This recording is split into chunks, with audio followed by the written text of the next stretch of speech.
Ladies and gentlemen, welcome back to the Riley Smith Show. Thank you for joining us again this week. Shout out to all of our weekly listeners. All three of you, we love you very much, and you keep me going during these difficult times.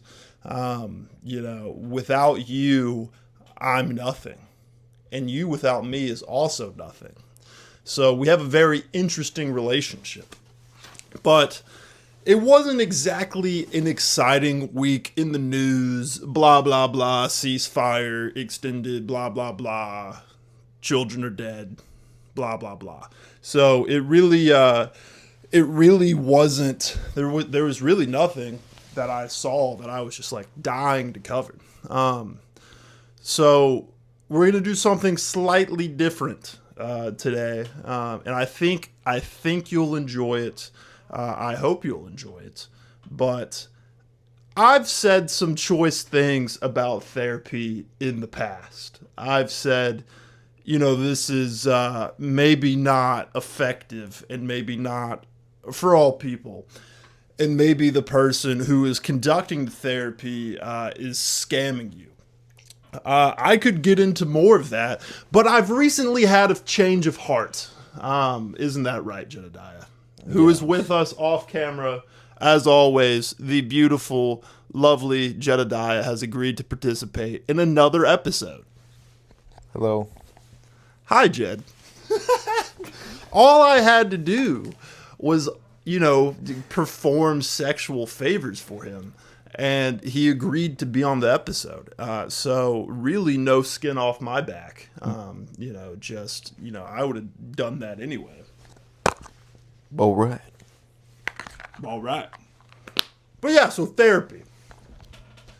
I'm not looking at the camera enough. I don't really know. When Jedediah's in here, I prefer to look at him. Staring at my phone on a tripod is a little unsettling. So let me generally check what time it is. So therapy is generally a scam. But it can be good for some people. Don't use this as an excuse to not get help for your problems. No, I mean, not that you should be relying on anything I say. It's a comedy podcast. Everyone calm down. But there is a column, an advice column on the Washington Post, the exclusive news source of the Riley Smith Show. There is a advice column written by somebody named Carolyn Flax, I think is her name. And people write into her throughout the week, and then on Fridays, she responds to just a litany of horrors that people are having in their life.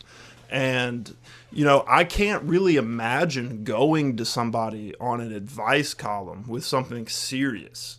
You would think that most people are adults with some people in their lives, to consult that they could trust on something. But that doesn't seem to be the case. And so I thought that I could give better advice than this lady. I think my advice will be more straightforward. I think it will be real. I think it will be compassionate, and I think it'll be insightful. So the people who submitted these original posts are definitely never going to see this content, and all of it's submitted anonymously, so there's no way to get it to them anyway. But this is me. If you're struggling with something similar, you can take what I'm saying about this and try to apply it to your own life, and maybe you'll stop being such a disaster also. So let's just get into it. Jed's got the laptop up, our beautiful producer who gets paid in sexual favors. Could you please read the first submission? All right. Hi, Carolyn. Mother's Day is coming up, and I was wondering if you had any advice for a struggling survivor of an unfit mother for how to keep from going into a funk. Wait, okay. Pause just for now. I might interrupt you because some of it's already insane. All right. A survivor of an unfit mother. I mean, could you already get more like, I'm a victim?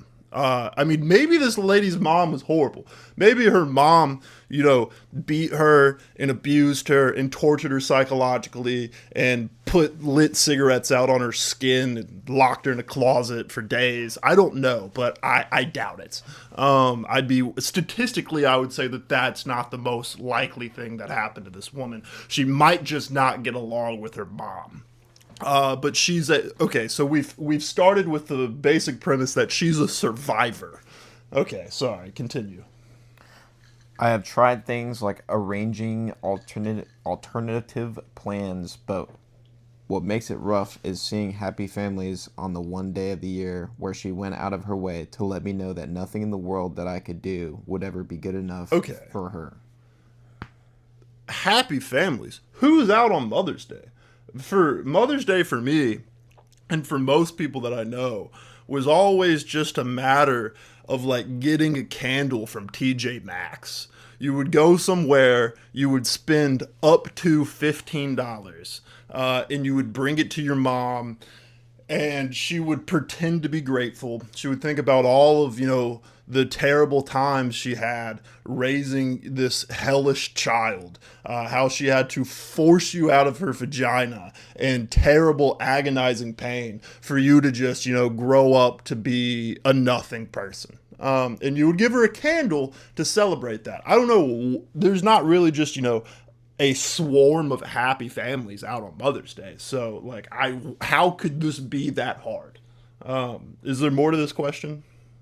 Yeah. Okay, please continue. I'm emancipated from her, but I don't have kids of my own, and I just don't know how to overcome this one day of every year. Do you have any alternative viewpoint that can make me feel grateful or strong, or any other advice? It's just one day, but it's the toughest of the year. You've got to calm down. You can't cut your family off. If your mom was really that bad, stop going to see her on Mother's Day. Like, where is that pressure coming from? If your mom is just horrific as a mother as you claim that she is, because remember, this woman is a survivor. She encountered something that in all likelihood could have taken her own life. That's what saying you're a survivor means. You survived something where the more likely outcome was death. So if somebody has done that to you, maybe don't see them on holidays. If somebody has genuinely put your life at risk, and it's a miracle that you're still here, which I do not believe this lady. But this is what she's saying. This is how badly she views the conduct from her mother. Yet she struggles to find something else to do other than going to see her terrible mother. Right? Her unfit mom. Her mom was unfit. She's a survivor. Shut your mouth. Your mom was probably not that bad. Your mom probably, didn't do like 2 or 3 things that you wanted, and now you hate her. People are very resentful. You can clearly she said, I don't have kids of my own yet. So I'm imagining this person is a woman. Women and their mothers have one of 2 types of relationships. And Jedediah, I think you'll agree with this. Women and their moms, they have one of 2 types of relationships. Relationship type 1, and this is also gross, they're best friends. They go get their nails done together. They post on Snapchat. They post on Instagram. For Mother's Day, they probably go somewhere and get brunch and bottomless mimosas. And then the mom drives them drunk to the nail appointment or whatever shit these, fucking trash people get up to. Their mothers had no sort of parental influence on their lives. Their mother was never the disciplinarian. Their mother was the fun mom. And, you can benefit from having a fun mom. A fun mom's great. You don't want your mom to be the fun mom, but you want one of your friends' mothers to be the fun mom, because the fun mom lets you bring booze in the house. The fun mom doesn't care if you're out in the back porch smoking a little ganja. She just looks the other way and she goes, that's my girl, or, those are my children, just doing drugs in my house. that has its own problems. You don't want that to be your mom, but on, occasional weekends when you're in high school and you want to do something illicit, you can go to their house and, fun mom is going to look the other way. She'll let, underage sex, likely some, abuse and maybe even rape go on in her house with really no issue. And then on Mother's Day, they'll go get brunch at, I don't know, the Local Egg or some bullshit named restaurant. And they'll be like, oh, I'm just my best friend, my daughter and my best friend. Be a parent. Say no sometimes. But the problem is daughters and mothers clash. They necessarily clash. And it's the same. The opposite of that is like fathers and sons. There can be great relationships. Maybe not all of them are this way, but fathers and sons tend to clash more than fathers and daughters. And then the same way with like mothers and sons. If you're the opposite gender parent, you typically are able to form a better bond with. This is what I've just seen in my personal life. So relationship type 1 that you can have with your mother, you can be best friends and she can be cool, fun, do drugs, kill other children by hazing them mom. Or you can just hate her guts. You can think that, your mom is evil and you're never going to be like your mother and she's made all of these mistakes and I'm just going to, I'm going to be such a different person. And, I can't believe all the trauma she put me through, all this trauma. You probably tell people you have PTSD because your mom yelled at you.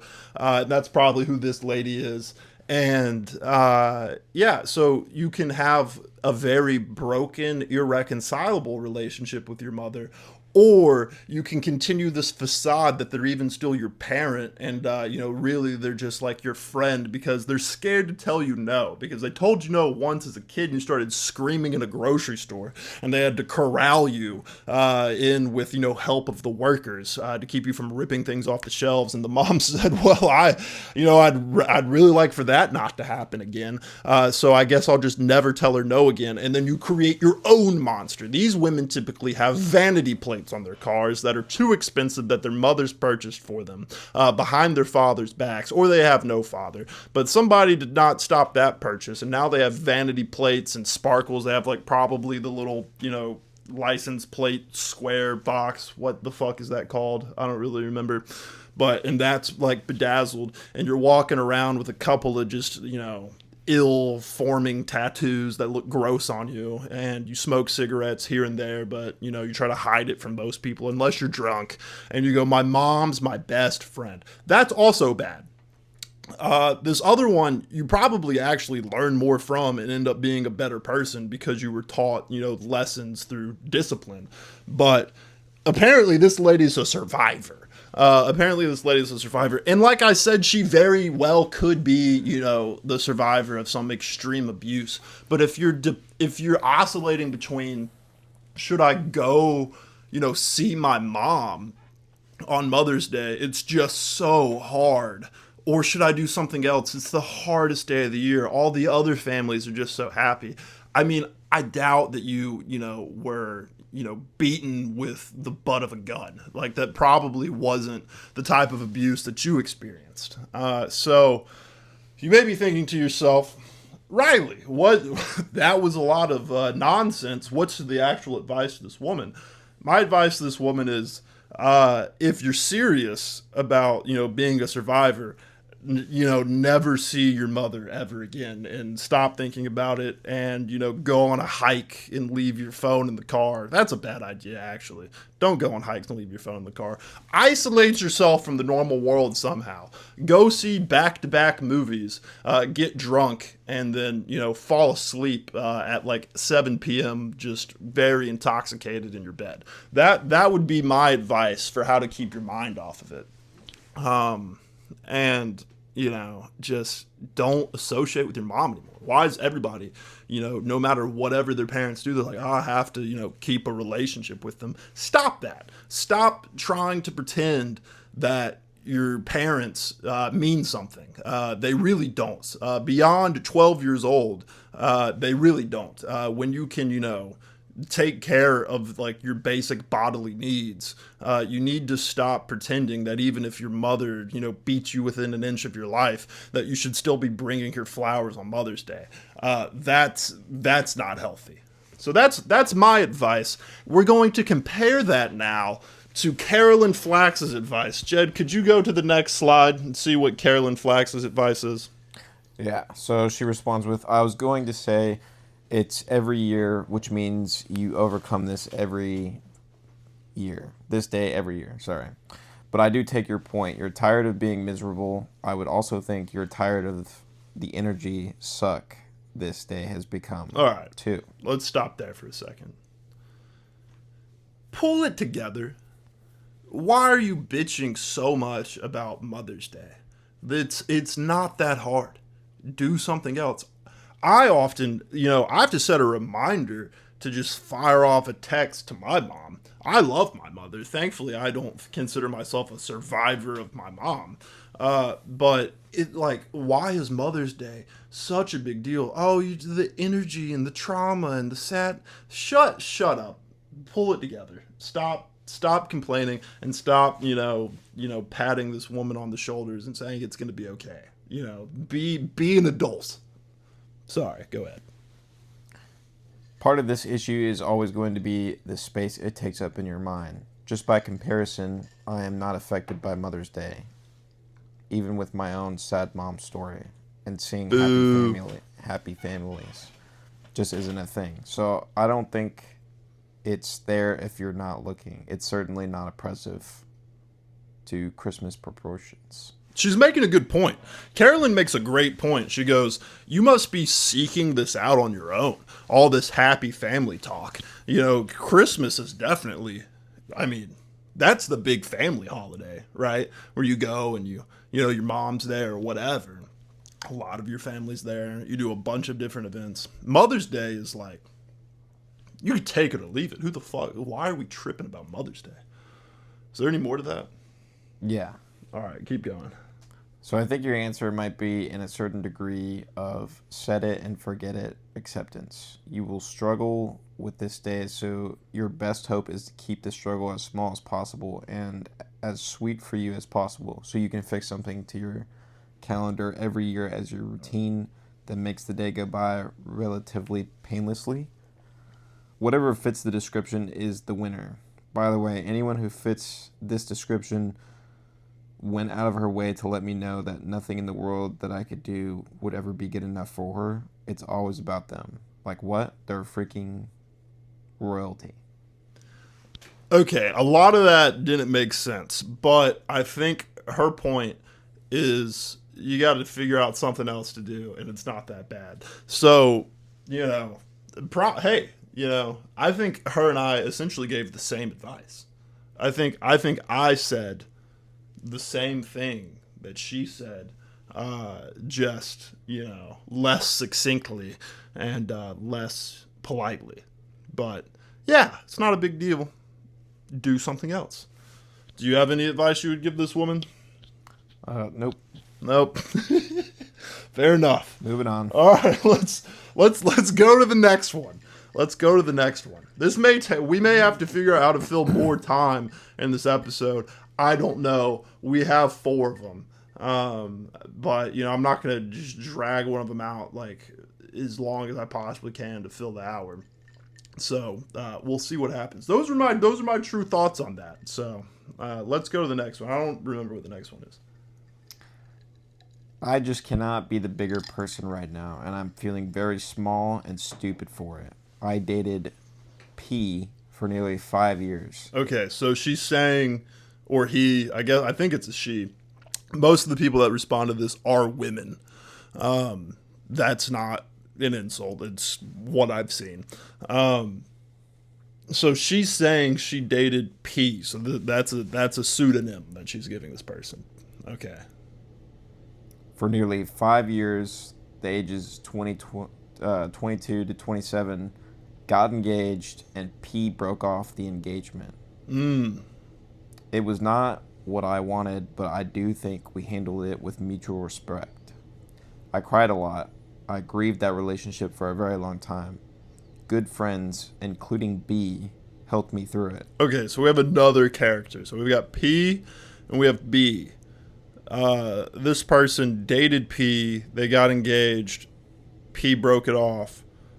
She dealt with the aftermath of it and was confiding or getting some sort of consoling from B. Okay. For the past year or so, I feel like I'm in the next phase of my life. I like my job, have good friends, supportive family. I like my job. Isn't that funny? Isn't that funny? Because you know it's not true, right? I mean, no one's job is good unless, I mean, this lady, if she was, really doing something cool, she probably would have stated what she does. But I mean, I dated this person for 5 years. They ripped my fucking heart out. But I like my job. All right, sorry. I mean, that's tough. I feel for her. All right, please keep going. Have good friends, supportive family, and a super best boy dog. All right, okay. This woman's spiraling, whether she realizes or not. And I guess, she's writing to an advice column, so I guess she's willing to admit that she's having a hard time. But say the part about the dog again. And a super best boy dog. A super best boy dog. I mean, this woman, God, she's having a time of it. She got her heart ripped out. She was in love with this person for years. They were going to get married. P, whoever that is, pulls the rug out from under her. And the way that she's been able to justify that she's okay is she says, I like my job, and I have a super best boy dog. My dog's just the cutest. My cute little just munchkin dog. You're sick. I tell people all the time, especially people my age that are doing the same things I've been doing. I'm like, don't get an animal. There's no reason to do that. Unless you're very wealthy and your parents have purchased you a home and you are living in that estate and you've got, plenty of room for a dog and you can pay somebody else to take care of it when you're gone. Like, don't get a dog because you can't handle it. And the only reason you want to get a dog is because there's some sort of emotional void in your life and you're trying to fill it with street animals. You go, I'm gonna get a dog, and this dog will love me unconditionally, and nobody has ever loved me unconditionally, and so I'm gonna fill that with a dog. And so, I get it. This woman's struggling. I'm not shitting on her for, trying to save it. But I am, critiquing the fact that I guess she's trying to say that everything's, fine, even though this, terrible, multi-year relationship that was supposed to end in marriage was destroyed. She goes, I like my job. No one likes their job. And two, I have a super best boy dog. Somebody put this lady on suicide watch. I don't know how long she can keep pretending that that's okay. All right, sorry. I had to make the point about dogs. I think that's fucking stupid, but please keep going. This person continues with, I'm dating casually, then... Oh, great. That'll fix the marriage you almost had. I'm dating casually. I learned that B and P are seriously dating. Madly in love. Oh, shit. And marriage is on the horizon. Oh, no. Oh, no. So, P fucks this woman up. And she goes to B and she goes, I'm fucked up. And B's probably the one who's feeding her this bullshit. She's like, hey, you like your job, right? The medical collections job you have where you call old people and you say that you're gonna take their home if they don't pay for this, heart surgery they had. You like that, right? You like the commute through the city. You take a bus, for an hour, and then you clock in and make $11 an hour, and you come home to big old Fido, that big beautiful fur ball, and he just makes everything okay. Meanwhile, she's internalized this from B, and then B is then just, throwing it back for P. They're fucking animals, and they're madly in love and about to get married. Fuck. This is not good. This woman's gonna need some real advice, and we're gonna help her. Riley and Jed, we're here for you. We're here for you, mysterious, fucked up life lady. We're here for you. All right. Does it say anything else? Yeah, it keeps going. All right. Our larger friend group is frozen. They don't want to take sides, and I don't want anyone to take sides. But I also really You got to take sides. You can't. This situation's too high stakes. You have to take sides. But I also really can't be in the same room or small meet up with B and P together. It means I'm losing a friend group that is really important to me, although I do continue to see friends one-on-one or a couple of friends together. My relationship with B is very strained right now. The message I'm getting is just be happy for them, and haven't you moved on? The answer is that I can't find it in me to be happy for them. I don't wish harm on anyone, but happiness is a bridge too far for me right now, and I have moved on, but don't want it in my face at Friday night happy hour. Am I being unreasonable? I'm just pissed at the universe. Really? Yeah. Okay. This is a tough situation. This is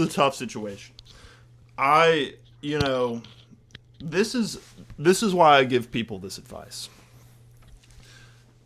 Don't eat where you shit. Don't eat where you shit. And what I mean by that is you have to compartmentalize your life.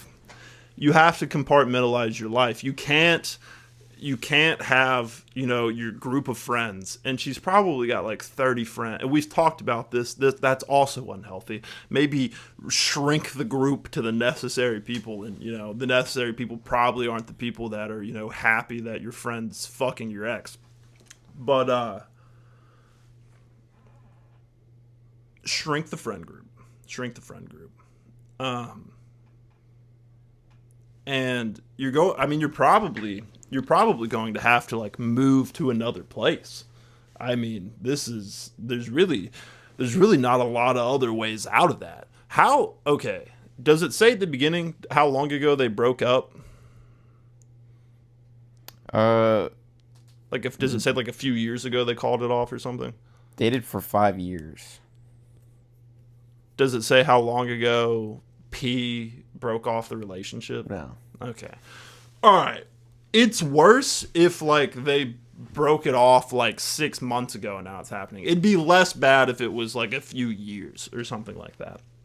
It's clearly worse if it's just a few months.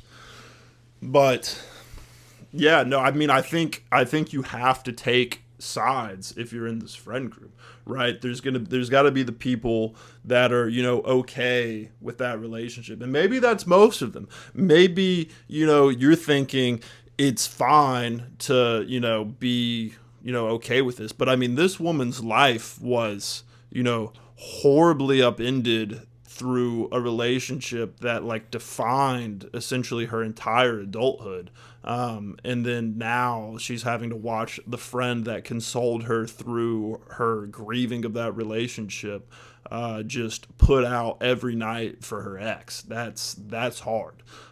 So this person either needs to force people to take sides or move somewhere else and start a new life. And it probably wouldn't be that hard to start a new life because I don't believe you that your job's good. You could just take your fucking stupid dog and go somewhere else and, try to con somebody else into marrying you. But yeah, I wouldn't, I don't think I could be the bigger person in that situation. I don't think I could be like, you know what, I'm happy for you. It didn't work out with us, but, I'm glad, your pussy's better than mine. And now, this guy's P is, finally happy. It's just, you gotta find new people. That's why I paused earlier. I forgot what I was saying. Don't eat where you shit. That was the main point. This is the main takeaway from this, is you have to compartmentalize your friends, your close friends that you depend on and that you confide in emotionally and give you support through difficult times of your life should also not be equally close with somebody that you're having sex with. It's true. Anytime something goes wrong, it's a big messy fallout. And I've seen it time and time again. Every time it's a friend group and oh, we're all just one big happy group and we're all friends together and we're gonna be happy forever. False. That's not going to happen. People are terrible and your heart's going to get broken. And when it does, you're going to have to watch your best friend fuck this person because these group of people are all so codependent upon each other for, friendship, entertainment, and romance and whatever else.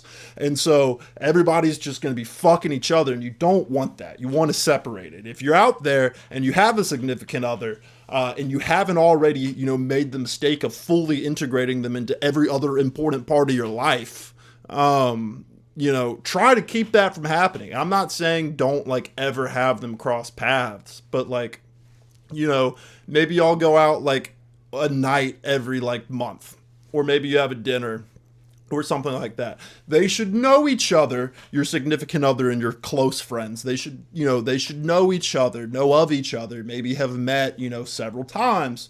But they should not be, hanging out independently, be very close with each other, and you create, this chain of dominoes, and when one of them falls, they're all gonna fucking fall. And this woman fell prey to that mistake, and you might say, oh, but they were gonna get engaged, so they were very serious. Even at that point, you shouldn't be commingling your fucking, the parts of your life like that. It's always problematic. If I was engaged, I mean, that person would know Jed well, and they would know some of my other friends, but they wouldn't, be like, oh, I'm going to go hang out with, your best friend, from wherever. And, we're going to go take a 2-week trip or a 2-day trip, or, I mean, a 2-week trip would be very concerning, but doing anything, on their own. It should all revolve around the principle that these people are connected to each other through a medium, which is you. And, when that connection severs, then they also sever. This woman is living in hell now, and she's having to convince herself that she enjoys, foreclosing on people's homes because they can't afford to pay for their cancer, and then coming home to her dog that probably also doesn't even actually love her because dogs are fucking stupid. Dogs are fine. Calm down. But her life's not good. It's a big problem. So to sum it up, the takeaway, the advice for this one is force your friends to take sides. If you can't win that war, you got to be calculated with how you do that. You got to find a way to be more valuable to them than the other people. Force your friends to take sides, win them over, make them hate, P and B. And if you can't do that, which you probably can't do, because you don't have, the savviness or the charisma to win people over. Because, I mean, fucking, let's be honest, this guy left you. The only reason you still have your dog is because your dog, can't think. So... yeah, things aren't good. So if you lose that battle, then you got to start over somewhere else. You got to get a transfer within your company, or you got to find a new terrible job in somewhere else, and just go do that, because this is fucked. I was not joking when we said we need to put this woman on suicide watch. This is not sustainable. I could not continue to live in this. So you either need to win the battle of your friends, or you got to go somewhere else and try again. So that's my advice, and I bet Carolyn Flax is going to say essentially the same thing. Let's get a little bit of what her response is to this woman. All right. She says, "You're not being unreasonable." No. I mean, correct. But neither are B and P. Ooh. Ooh. Ooh, maybe Carolyn is in support of, your friends fucking your ex. Let's see how far she takes this. The universe is unreasonable, if anyone is, so you found the exact right place to put your anger. I wish I had something better for you. Stuff just happens, and in fact, I'm surprised your scenario doesn't happen more often, because it happens all the time. Because I have one of those weirder jobs, I think about scenarios like this stuff all the time. So A and B meet, start dating, they get along great, begin to meet each other's friends groups, C, D, E, F, G, ... Why doesn't it happen all the time? You shouldn't enjoy. Okay, if you're dating somebody and you meet their friend group and you go, "These people are all so great. I want them to be my friends." That you might think that's a green flag. It's a red flag, and I'll tell you why it's a red flag. If your significant other's friends are better than your friends, or at least equal to your friends, then you've not found somebody that will complement a different side of who you are. You're not compatible. You've met somebody that you're going to necessarily conflict with constantly because they've got the same interest and the same ideas, probably, and that may sound good, but the problem is you get really close to all these friends, and then now you've abandoned a previous life, or you've mixed in all of these other characters, and they've all become codependent over the years on each other as like one just unanimous group. That's not good, and it causes problems. I've seen it cause problems multiple times. This lady's issue is not unique. I'm not loving her advice so far. Please continue. Why doesn't it happen all the time that A realizes, oh damn it, I would be a much better fit with D, F, or maybe even G. I also think it's kind of wild that A can't really do anything about this, right? Not at this juncture. Anyways, it's just math. Not even... It's just math. All right, okay, keep going. Not even that any of these letters B, D, F, or G is a better person. We're just talking fit. Because fit is everything. I think if they were to be super honest and it would never, ever leak anywhere, many partnered people might admit to imagining they'd be a better fit with the friend they met later, the other sibling, ... Or not. It happens way more often that they can't stand the sib or friends, but I hope you see what I mean. The people we meet through a partner... No one gets what she means. I'm lost. I'm lost as well. Okay, please keep going. The people we meet through partners are a common interest group, and your group sounds actually pretty wonderful and close. Your group's terrible. They're all okay with you getting fucked. All right, keep going. It's a kind of cruelty that would happen to you is almost more likely to happen in a close group like that. Yeah, don't eat where you shit. I mean, that's the takeaway from this.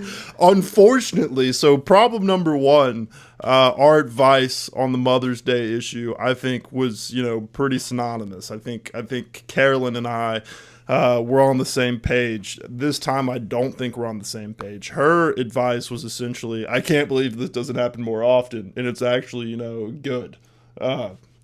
I don't really know. My advice is don't eat where you shit, but now that you have, you've got to tear your friend group apart and win the majority of them, or at least the more desirable members. And if that doesn't work, then you have to start your life over. You're fucked. I hate to give you such, just extreme options, but you're fucked. Your life's terrible. You can't keep convincing yourself that your job's good and you're super best boy dog. That is a recipe. That is a recipe for a gun in the mouth. And I hope that doesn't happen. And I'm not making light of suicide. Stop trying to harm me. This is a comedy podcast, but she's fucked. So there are extreme options. You either win the internal war with your friends or you move somewhere else and you try not to eat where you shit there. Those are really the only options here. You have anything to offer this person? Nope. No. You think what I'm saying is rational? Yep. All right. Okay. Better than what Carolyn said. So. Yeah, I think so. Carolyn really said nothing. But okay. All right. Well, that's another person saved through therapy. This is therapy. So you're welcome. I'm glad I was able to help you. Let's go to the next question. All right. This one's titled "My Mother-in-Law is a bit obsessed with sexual abuse." So, Wait, okay. Just say the title again. my mother-in-law is obsessed with sexual abuse. Okay. All right. All right. All right. Strange. Let's see where this goes. I love my widowed mother-in-law, but I'm sick of the way she sees sexual abuse everywhere and pedophiles around every corner. What? I guess she's just paranoid and thinks everyone's a pedophile. I don't know. All right, keep Must going. be. Sorry. Just a few of the worst incidents. I found out that she was telling family members that she was worried that our 4-year-old daughter was being abused at daycare because she had 2 potty accidents. What? She's told everyone that she thinks her youngest son's 24-year-old daughter, 24-year-old girlfriend has an inappropriate sexual relationship with her father just because they have a close relationship. Okay, hold on. All right, let's stop there for now. So her mother-in-law is widowed. I don't know how old she is. But this woman's out of her mind. Or maybe she's not. Maybe she's just like a really good detective and she like knows.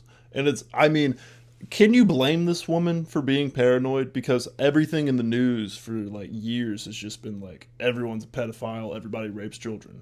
Right. That's all that's been in the news for a long time. So I guess the person who wrote this, their 4-year-old daughter had 2 potty accidents at daycare. I don't even know what that means. Is the potty accident like somebody took them in like a room? Like, or did they just like, piss themselves? Because like, if that's the case, I don't see how that's indicative of any sort of sexual abuse. But if there's more going on, then maybe the woman's onto something. But what is actually really fucking funny is that somebody's girlfriend or whatever like has a good relationship with their dad. She's like, "Oh, I love my dad," and she goes, "Oh yeah, they gotta be fucking. They're definitely having sex. Like, did you see the way that they hugged each other? That dad is fucking that daughter. I want to hear this woman out. I want this woman on the show. I want to say, tell me what you're seeing." Because maybe this woman is just blowing her off and she's got, just a really wise eye for being able to sniff out pedophiles. But I don't know. She's probably insane. Let's keep going. So yeah, we'll just revisit that. He's single and she lives with him instead of her mother. Oh. Worst of all, Maybe they are having sex. she's always questioning my 10-year-old daughter, her step-granddaughter, Emily, about her interactions with Emily's father, my ex-husband. There's a lot of characters in this one. We won't remember them all, but keep going. And my own father looking for signs of abuse. This caused some understandable issues with my ex-husband when Emily, coached by my mother-in-law, told him he's not allowed to kiss her with his tongue. What? What? Okay, all right, okay. Just go back to the beginning of that sentence. I wasn't ready for that. Read that sentence again.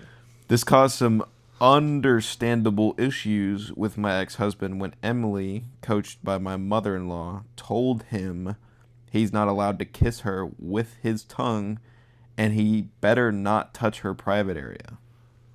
Okay, well, I don't know if that's was just fully unprompted. Like if she just was like, hey, just so you know, we're not okay with private part touching and tongue kissing. But the way she wrote it makes it sound like that was going on and then she had to be like, stop. Right. And if that's the case, then this woman's clearly correct. And whoever wrote this article or this post to the advice column is, trying to brush it under the rug. She's probably part of it. Right now, I'm not completely certain that the woman who wrote this post I'm not completely certain that she's not a pedophile. But the jury is still out. So okay, that's insane. Let's keep going. Emily has had similar interactions with my father, and now my parents can't stand my mother in law. My husband dismissed the incident with our 4-year-old, saying it was due to stuff his mom reads on social, but agrees that she crossed a line with Emily. His suggestion is that we tell Emily to ignore everything his mom says about her dad, my dad, but I don't think it goes far enough. When I talked to my mother-in-law and asked her to dial back the paranoia, she accused me of not protecting Emily and burying my head in the sand. Is there any resources besides not letting her around Emily anymore? My husband swears there's no history of sexual abuse in this family, and it's all nonsense his mom picked up from social media. Yeah, I mean, what a uniquely difficult situation. So really, there's two possibilities. The mother-in-law is a genius, and she's been able to figure out all these pedophiles. And this woman's trying to cover it up by trying to make people on the internet think that she's crazy, which is the less likely option.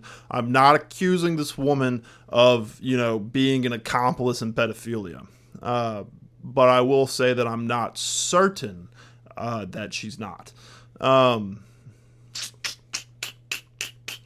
Yeah, no, I mean, she's probably just insane. She's probably, her brain has been rattled by all of the stories. I mean, if you go on the news every day, and this is like an old widowed woman, she probably has a ridiculous amount of free time. She's going on the internet and she's reading all of these stories about people being sexually abused. And then, that's manifesting in her life as paranoia that all of the people that are around the vulnerable people in her life are being sexually abused.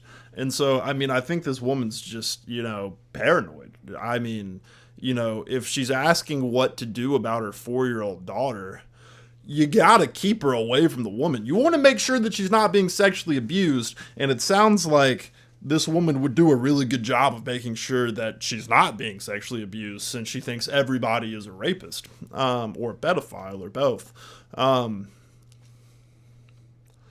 But yeah, I mean, the only real advice that you can give this person about what to do with your 4-year-old daughter that keeps, getting told that, people are sexually abusing her, because this daughter's going to grow up and be like, she's going to have these formative memories and experiences with this lady.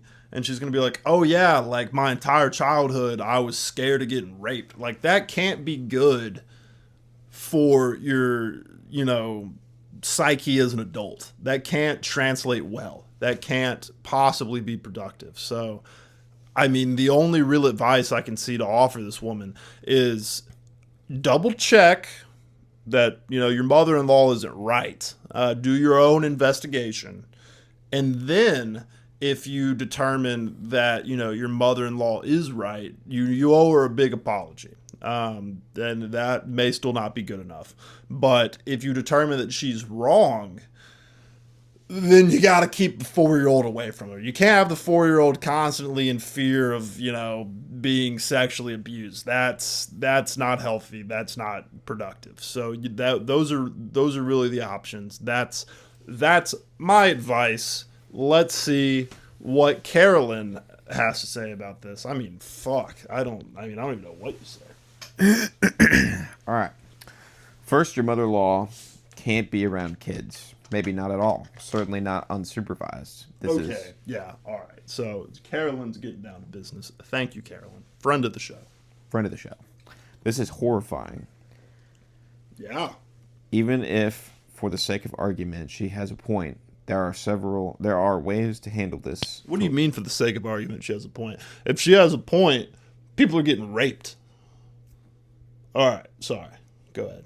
There are ways to handle this to avoid traumatizing kids. Your mother-in-law is herself saying things that are unsafe. Her good intentions don't matter when the kids are too young to navigate such fine distinctions. Second, have you asked your mother-in-law directly, gently, in private about her history? My husband swears there's no history of sexual abuse in his family and it's all nonsense. Could be 100% true, and your mother-in-law could be macro dosing on scare content, but it is also exactly what a lot of families told themselves when something did happen or when they refused to consider something could ever happen in their family. Wow. Carolyn's really kind of saying the same shit I was saying. She's saying, keep these small children away from this crazy bitch. But sometimes they're right. And when they are right, it's a big problem. So you need to double check that. Wow. I bet you weren't expecting that at home, folks. I bet you weren't expecting, my crazy take on this to actually be, in line with a professional. I am a therapist. I'm solving problems. And you can see that my opinion is good enough that it could be printed in the Washington Post. Wow. Kind of killing it so far. Kind of crazy.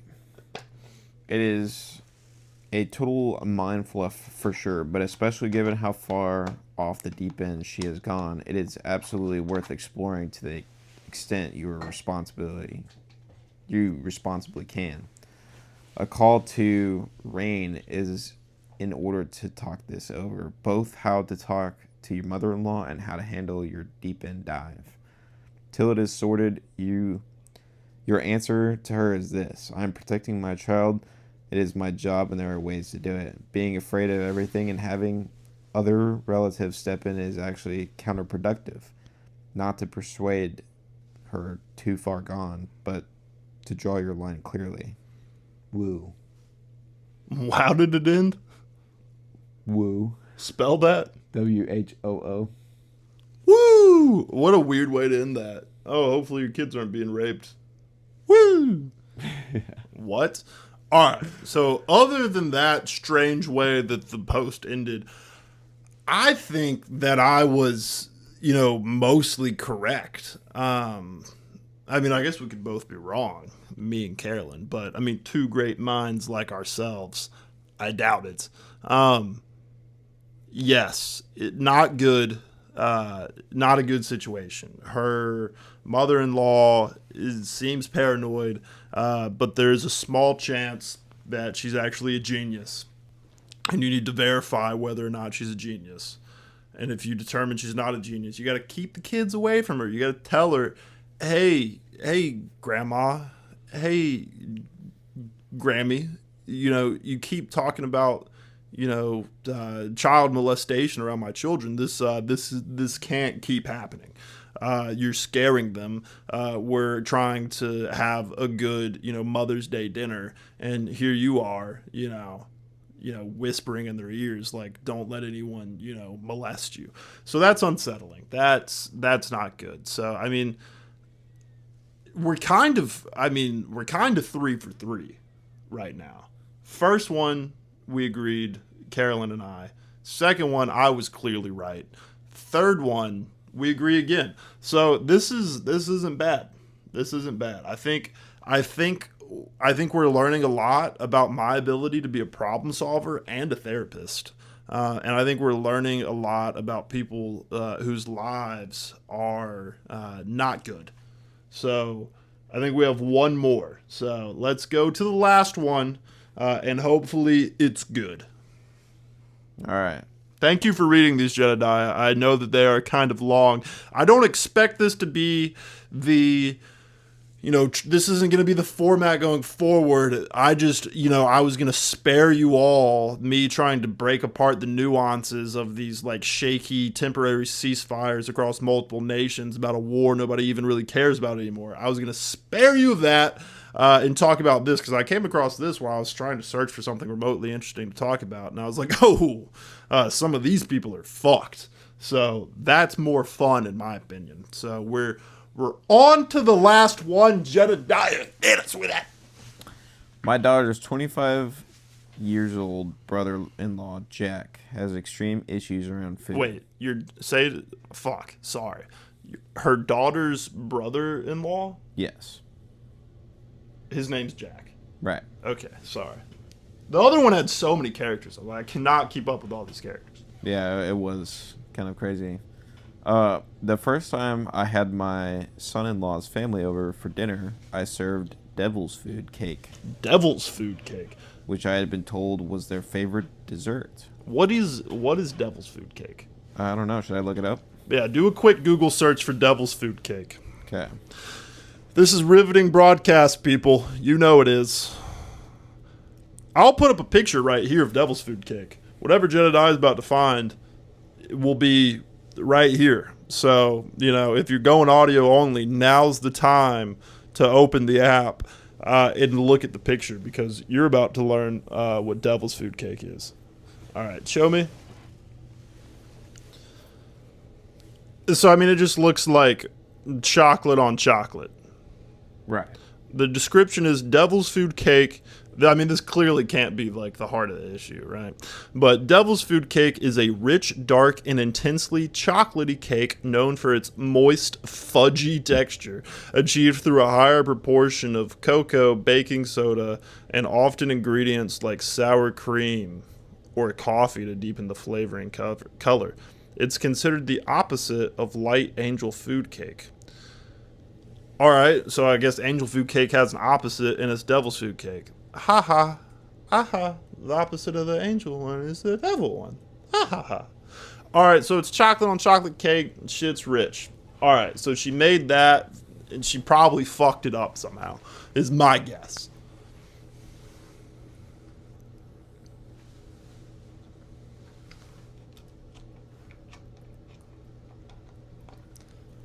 Temporary issue here. Do you need me to go back to the pictures? No, I got it. Sorry. No, dude, you're good. I appreciate you doing this. Yeah, of course. All right. When I brought it out, Jack had a meltdown because it had chocolate frosting. It's supposed to have chocolate frosting. Didn't all of the pictures it had chocolate frosting? Right. His family uses a white fluffy frosting, and to him, anything else is not devil's food cake. What? His family's fucking dumb. It's just a bunch of picky eaters. Bunch of picky eaters. If you come over to somebody's house and you complain about cake, if you have a meltdown over cake, you're getting hit. You're getting taught a lesson. Dear God. To someone goes, "Oh, I made your favorite," and you go, "That's the wrong kind of icing." I'll hit you. You clearly need to get hit. That's insane. Maybe we're gonna find out that this person is mentally challenged in a few sentences, and in which case I'll feel bad. But what the fuck? Why? What's the big deal? I now know every single menu item has to be approved by my daughter's mother-in-law to be sure it meets Jack's expectations. Just stop bringing them to dinner. What the fuck? Why are you trying so hard? If these people suck so bad, don't invite them to dinner. Sorry, please continue. Because of this, I only invite them to dinner once or twice a year. Okay, all right. Well, she's ahead of me. Sorry, maybe I'll let you speak longer next time. All right. Still, once or twice a year is too many. You got to make a whole menu and get it approved with some stank bitch who's like, make sure that the frosting is not the right kind of frosting because that's the kind that Jack likes. If Jack doesn't have his frosting, he's gonna start ripping shit off the fucking walls. That's gonna be chaos. I'll kill your child. Not really. Calm down. But it's a joke. But they will be taught a lesson, and it may require force. The best lessons also often include force. When you're a kid, daddy hits you. You don't like it when daddy hits you. You don't like it when daddy hits you. But sometimes daddy needs to hit you because you're being a little brat. You're being a little, little troll bitch, stupid bitch baby. And you got to get hit. And I think one time where daddy needs to, break out the old fist, or maybe an open hand, is when you have a meltdown over devil's food cake. Once or twice a year is still too often. Sorry, please keep going. They never have us over. My daughter. I wonder why. It's because anytime they bring someone in their house, Jack, fucking starts flipping tables, screaming. What a terrible child. My daughter's son-in-law and grandson split holidays with us and his family. Our son-in-law cooks when they host his family, so our daughter is not burdened with any requirements. Just cater Cracker Barrel. What the fuck? My family's lazy, poor, and stupid, but they can still... I love my family. If you're watching this, it's a comedy podcast. They can, right? I definitely don't mean that at all, right? But they still order Cracker Barrel, right? That solves all the problems. Because if you're going to be mad at somebody, you got to get mad at the barrel. You can't get mad at me. I'll be like, oh, well, fuck, sorry. Like, it's not my fault. That's the nice thing about catering an event like this, is you can shift all of the blame to a corporate chain, and then like, who are you gonna get mad at, right? The Chinese, foreign investment company that owns Cracker Barrel, or whoever the fuck, or wherever you want to get food from. Doesn't matter where you get it from. Stop lying to yourself and thinking that, grandma's mac and cheese is just so much better. No one cares. No one wants to be around their family. No one wants to be around this kid. This kid's a nightmare. Fuck, they're about to probably say he has a mental condition, and then I'm going to have to walk some of this back. But for now, I'm right. All right. When my son-in-law's father passed last year, my daughter started asking us. I'm just kidding. That might be sad.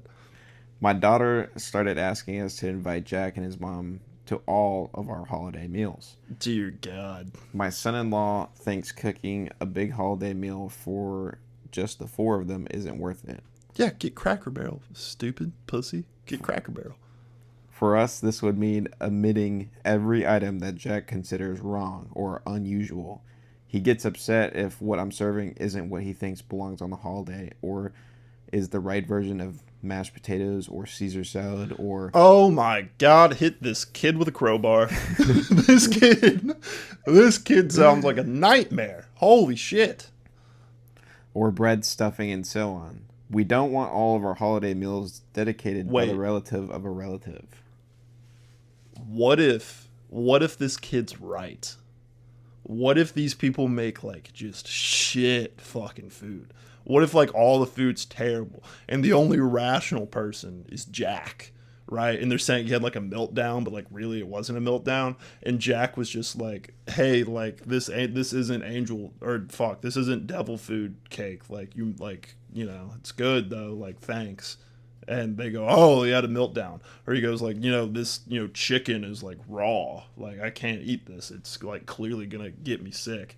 And they go, oh, and if the chicken isn't right, then he just has a complete freak out. What if these people are actually insane and the only person with any sense of taste or class is Jack? That could also be true. That's the thing. These people, they ride into these columns because they want to be validated. They want somebody to tell them like, oh, like, you're not crazy. This sounds terrible. And the same reason people go to therapy, right? So that they can torture people in the real world and then come into a little office and go, oh, it's just so hard. And they go, oh no, like, it's okay. Like, everybody's terrible, but you're great. You're wonderful. Just take these pills and you'll never feel anything. And you'll never get hard again. Isn't that great?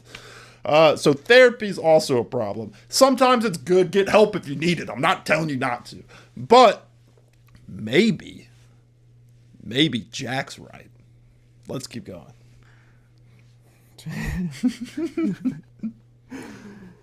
It's not fair to our many guests, especially our son and my brother. Our daughter really pushed us about inviting them to Easter, saying we should all do at least one holiday per year together. But one a year is not that bad. You can do anything once a year. True. But since that would mean only glazed ham, etc., could be served not at our traditional lamb and roast potatoes. Okay, this person's insane. But then we could only do glazed ham, not our traditional lamb. It sounds like she's really the persnickety one. Type in persnickety. Let's get a definition. Let's get a definition on persnickety. This woman is persnickety. She's insinuating that Jack is. Purse. All right. Yeah, let me try to spell it for you. This will be fun for the audience. All right. PERSNICKITY.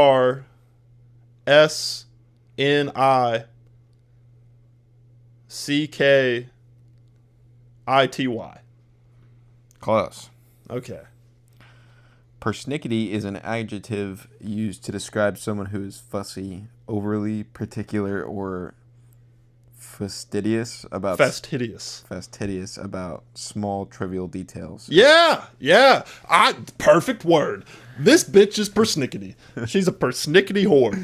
And she's saying, oh, Jack's probably the only person with any fucking sense telling you your food sucks. And she's like, no, but it has to be this way. I don't know.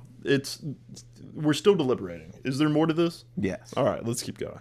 When we told our daughter, she accused us of being ableist. Ableist is like if you discriminate against somebody who's like disabled. Okay. So like, oh God, this kid's gonna be disabled, and I just said all that shit. Fuck. All right, but ableist is like, I don't know, like if you were, mentally challenged, and I was like, oh, well, like fuck him, like let's just not involve him. It's like discrimination on the basis of like disability or not. Okay. Anyways, she goes on with, I think what it requires to host Jack on a holiday is asking too much of us, but this argument with our daughter has now entered its third week. And I need a reality check. And you need what? A reality check. A reality check. Here's your reality check. Stop making shit food. Jack's probably right. At the beginning, I was upset with Jack. I'm now on his side because I don't particularly love the tone of this woman's post. I'm assuming we picked 4 random ones that are all women.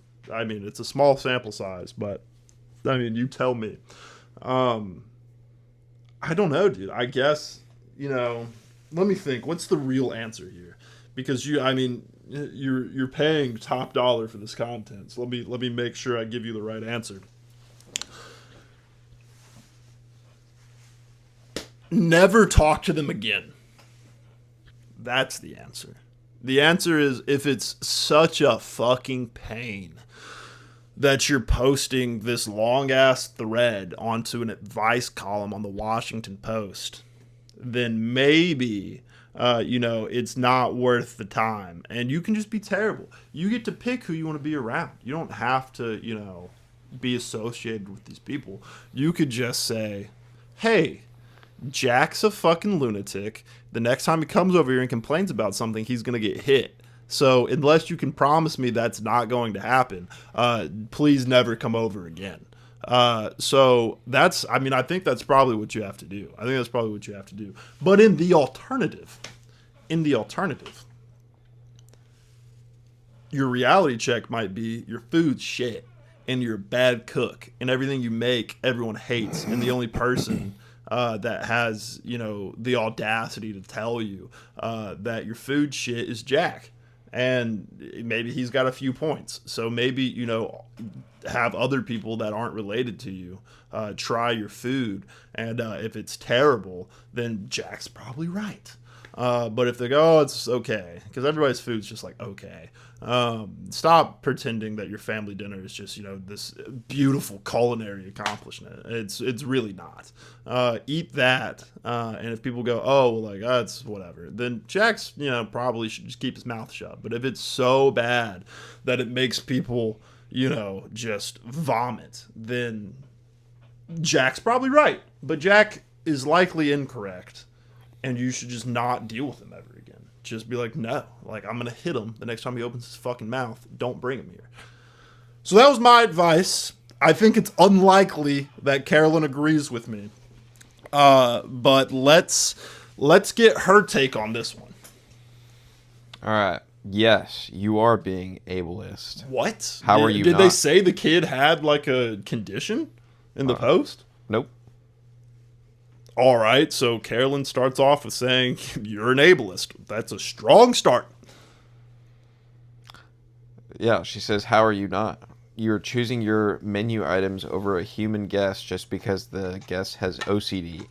Okay, so Carolyn has now diagnosed this person she's never met and only knows anything about because of this thread with, obsessive compulsive disorder. She's diagnosed him with a serious psychological disorder.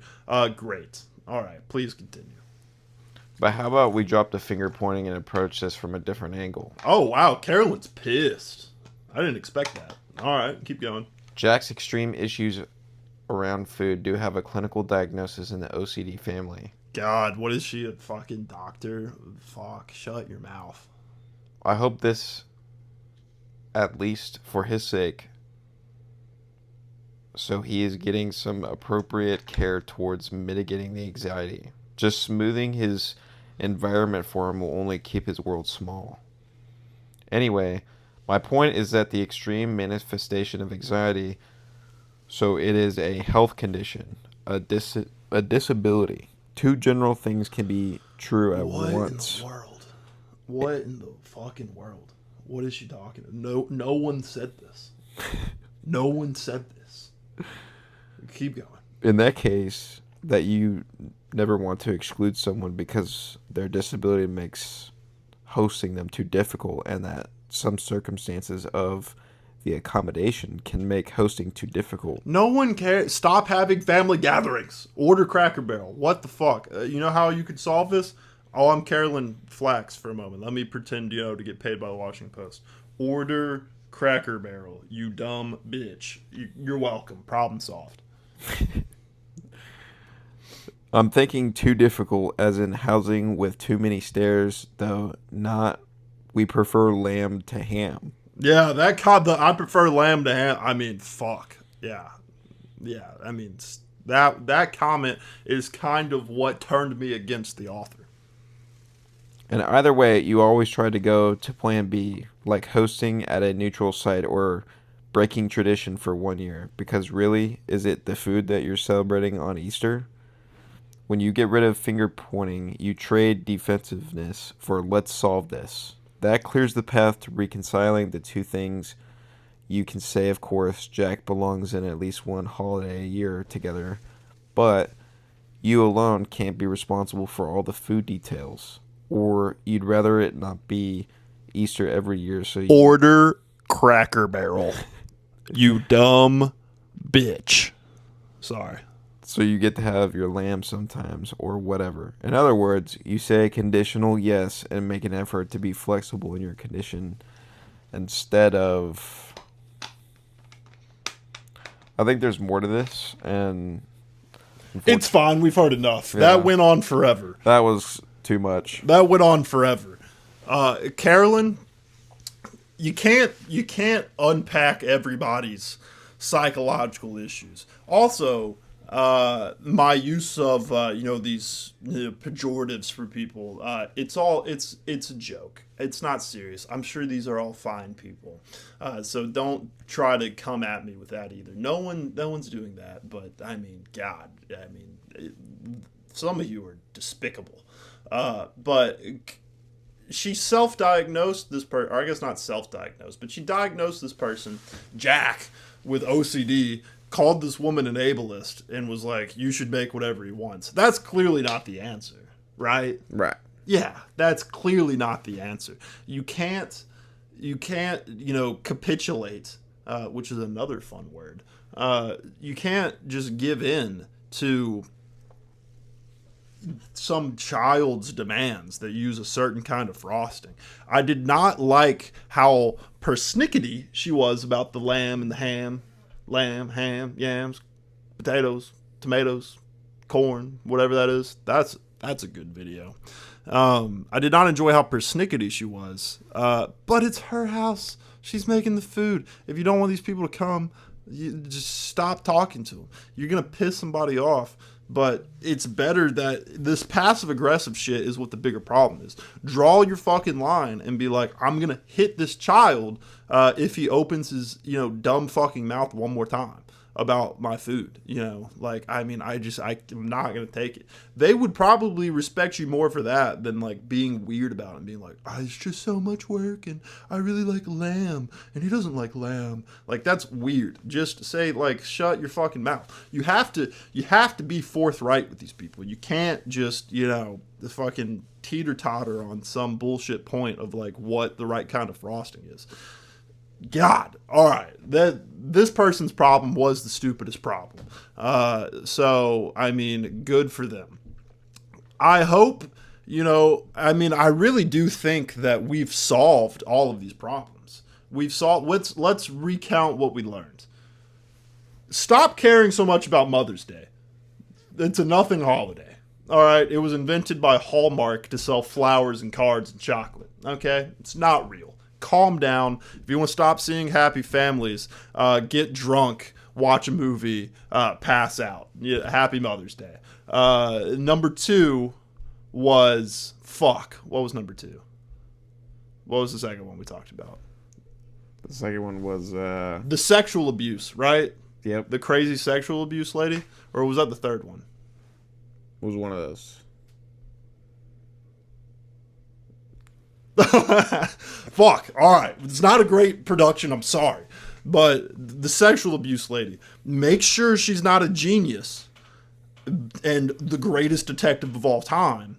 And once you can verify that she's not, then you got to keep the children away from her. You got to keep the children away from her.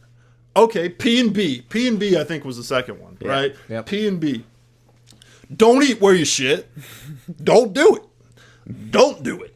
It's bad. Everything will collapse in on itself. Your life will be ruined. Don't do it. But if you have unfortunately not watched this episode and already gotten yourself into that situation, you have to win an internal battle of the friends you want to keep. And you got to do that by being valuable to them or creating some sort of perceived value to get them on your side and then give them an ultimatum.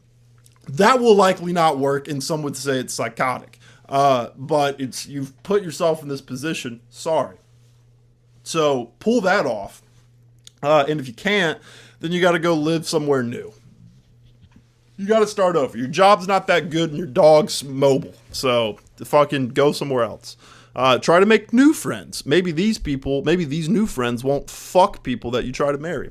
And then fourth, maybe your food shit, or maybe this kid needs to shut his mouth. No one really knows. So yeah, it was a slow week in the news. It was all boring bullshit that if I tried to explain to you, none of you would even understand. Sorry, but it's boring anyway. So none of that would have been interesting. So I've decided to take on the role occasionally as being a problem solver, a therapist, if you will, for these people. And, if you're struggling with issues out there and you felt inspired by the very careful and calibrated way that I, assessed the pros and cons of all these situations and were able to guide these people to some sort of solution and peace, I'd be willing to do the same for you. So, drop that down in the comments and, maybe I can also save your life. But, thank you for tuning in. Another beautiful week. Jedediah is here only because of what I was able to do for him physically, and we appreciate that. If somehow I'm not dead and the world hasn't ended, we'll be back next week. So good luck out there, everybody. Goodbye.